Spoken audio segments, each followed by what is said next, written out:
Saints de Dieu, précieux et bien-aimés, que la grâce et la paix vous soient données de la part de Dieu notre Père et du Seigneur Jésus-Christ.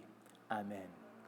Le texte pour notre méditation aujourd'hui, la fête de la Sainte Trinité, vient d'Ésaïe, chapitre 6, versets 1 à 13. C'était l'année 740 avant Jésus-Christ. Osias vient de mourir après un règne de 52 ans. Son règne était le sommet de puissance de Juda. C'était une époque de prospérité et de stabilité pour la tribu. Pendant la période de transition jusqu'au nouveau roi, ou juste après, Ésaïe eut une vision au cours de laquelle l'Éternel l'appela pour prêcher au peuple. Ésaïe raconte sa vision. J'ai vu le Seigneur assis sur un trône très élevé. Le bord inférieur de son vêtement remplissait le temple. Tandis que le fils d'Osias montait sur le trône, la vision rendait évident que l'avenir ne dépendait pas de celui qui siégeait sur le trône à Jérusalem, que l'Éternel est le vrai roi d'Israël.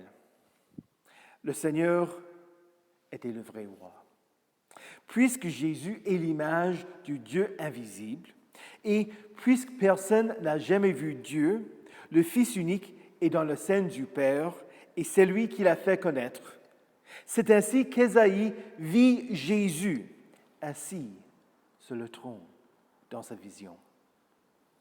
Le peuple d'Israël mettait sa confiance dans la promesse que l'Éternel demeurait avec lui au temple. Mais la vision d'Ésaïe montre que Dieu dépasse le temple, que le seul bord inférieur de son vêtement remplissait la terre. Imaginez donc les proportions de Jésus dans la vision, lorsqu'il siégeait sur le trône au-delà du temple, dans la salle du trône dans les cieux, entouré par les séraphins. Quant aux séraphins, ils n'osaient même pas regarder Jésus. Ils couvraient leurs yeux avec 2 ailes, leurs pieds avec 2 autres ailes, et ils volaient avec 2 autres. Ils criaient l'un à l'autre, « Saint, Saint, Saint !» Pour augmenter encore le sens d'un mot dans la langue hébraïque, ils le répétaient. Donc, s'ils voulaient dire que Dieu est très saint, ils auraient dit « Saint, Saint ». Il n'y a que 3 fois dans l'Ancien Testament que les auteurs utilisent une 3e répétition d'un mot pour indiquer le superlatif absolu. Comprenez donc jusqu'à quel point que les séraphim louaient l'Éternel comme étant Saint, Saint, Saint. Aujourd'hui, nous fêtons l'œuvre de la Sainte Trinité, le Père, le Fils, le Saint-Esprit. Le Père est saint, le Fils est saint et le Saint-Esprit est saint, mais il n'y a pas 3 saints, mais un seul saint. Et nous reconnaissons que les séraphins criaient « Saint, Saint, Saint » et Yahvé Sabaoth. La sainteté de Dieu dépasse notre compréhension. Ce que font les séraphins est la réalisation du psaume 148. Louez l'Éternel du haut du ciel. Louez-le dans les hauteurs. Louez-le, vous tous ses anges. Louez-le, vous toutes ses armées. Yahvé Sabaoth veut dire l'Éternel des armées célestes.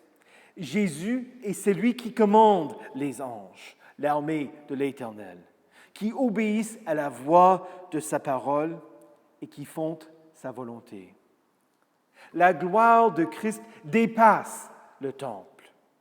Ainsi, les séraphins criaient « Sa gloire remplit toute la terre ».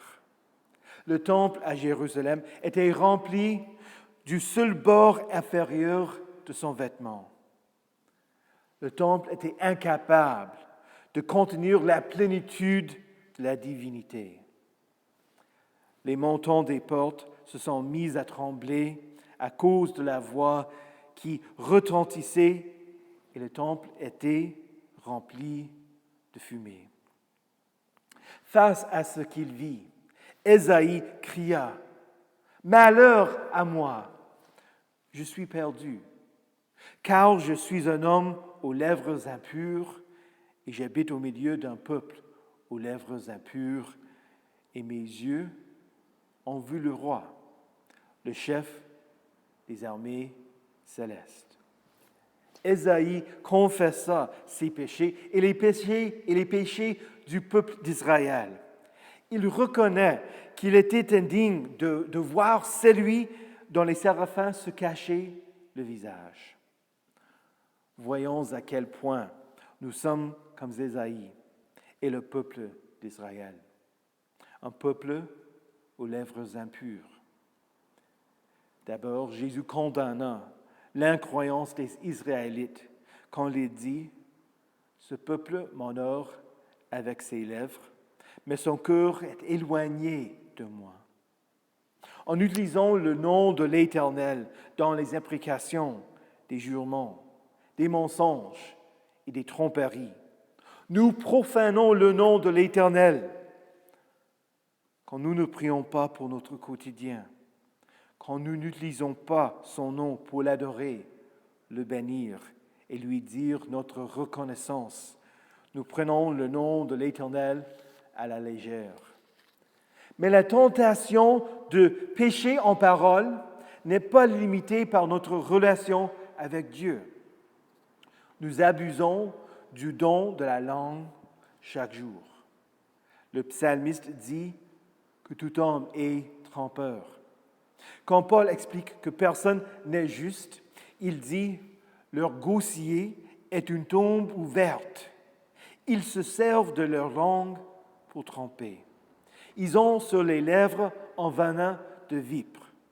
Leur bouche est pleine de malédiction et d'amertume. » Et Jacques dit « La langue, en revanche, aucun homme ne peut la dompter. C'est un mal qu'on ne peut pas maîtriser. Elle est pleine de venin mortel. De la même bouche sortent la bénédiction et malédiction. Il ne faut pas, mes frères, qu'il en soit ainsi. » Vous reconnaissez-vous dans ces paroles? Comme la vipère, attendez-vous le moment propice pour attaquer votre proie avec vos paroles, avec ce qui sort de votre bouche? Qui d'entre nous peut se flatter de ne s'être jamais engagé dans les disputes de mots, des querelles, des calomnies et de mauvais soupçons? Que c'est facile de monter et de mentir et de diffamer nos prochains et ensuite de s'excuser de ce que nous avons dit d'eux. Que nous confessions nos péchés avec Ésaïe. Malheur à moi, je suis perdu. Je suis un homme aux lèvres impures et j'habite au milieu d'un peuple aux lèvres impures. Reconnaissons et confessons notre péché à Dieu.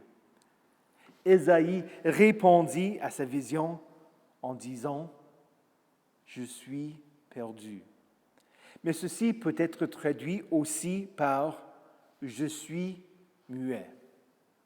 Paul écrit aux Romains « Nous savons que tout ce que dit la loi, c'est à ceux qui vivent sous la loi qu'elle le dit, afin que toute bouche soit fermée et que le monde entier soit reconnu coupable devant Dieu. » Dieu souhaite que nous nous taisions et que nous cessions de nous excuser pour nos paroles. Nous aussi, nous devons reconnaître nos péchés et être silencieux devant l'Éternel. Un des séraphins devant l'Éternel descendit dans le temple et prit une braise sur l'autel à l'aide de pincettes. La braise ne brûla pas les lèvres d'Ésaïe en tant que punition pour qu'il ne puisse plus parler, mais la braise purifia la bouche, la langue d'Ésaïe. Le séraphin toucha sa bouche et lui dit, « Puisque ceci a touché tes lèvres, ta faute est enlevée et ton péché est expié. » Voilà l'évangile du texte. Voilà l'évangile pour nous. Le séraphin annonçait à Ésaïe le pardon de ses péchés qui ne vient que de celui qui siège sur le trône. Et moi, je vous annonce aujourd'hui que Jésus-Christ a expié tous vos fautes, tous vos péchés que vous avez commis par vos paroles. De la même manière qu'Ésaïe fut envoyé vers le peuple de Juda pour lui annoncer qu'il allait être vaincu et mené en captivité, je vous annonce la condamnation de Dieu contre vos péchés quand vous abusez le don de la langue, l'abus de vos lèvres impures. Mais je vous annonce aussi que Jésus vous pardonne de tout cela.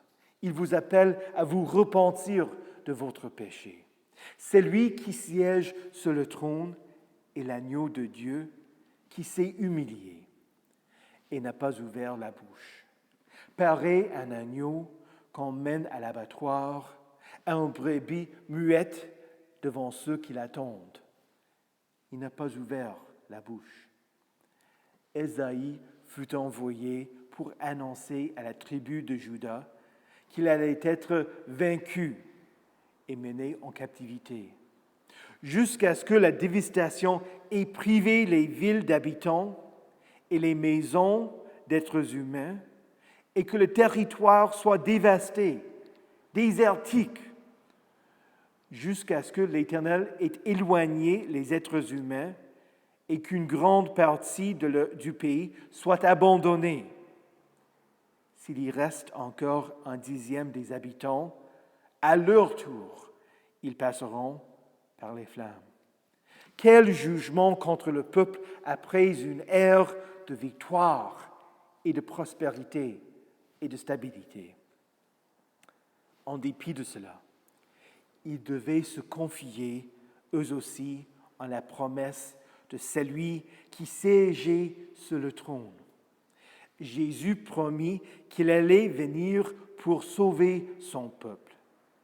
Tout comme le térébinthe et le chêne conservent leur souche quand ils sont abattus, la souche de ce peuple donnera une sainte descendance. Celui que les séraphins criaient « Saint, Saint, Saint » est la sainte descendance, la racine d'Isaïe, dressée comme un étendard pour le peuple. Christ est venu et il est monté au ciel. Aujourd'hui, il siège sur le trône pour toute éternité. Et il vous envoie un pasteur pour annoncer la parole à vous, comme Ésaïe en a prêché au peuple d'Israël. Je vous annonce aujourd'hui que Jésus a expié tous vos fautes. Et cet pasteur, moi, je suis envoyé pour mettre sur vos lèvres le corps et le sang de Jésus, pour vous purifier vos lèvres impures, pour que vous soyez déclarés saints devant Dieu par la foi en lui. Et un jour, comme Ésaïe, vous verrez Yahvé Sabaoth, l'Éternel des armées des anges. Mais en dépit de ce que Ésaïe a ressenti, vous n'aurez pas peur, parce que vous savez que celui que vous voyez est celui qui vous a sauvé. Au nom de Jésus,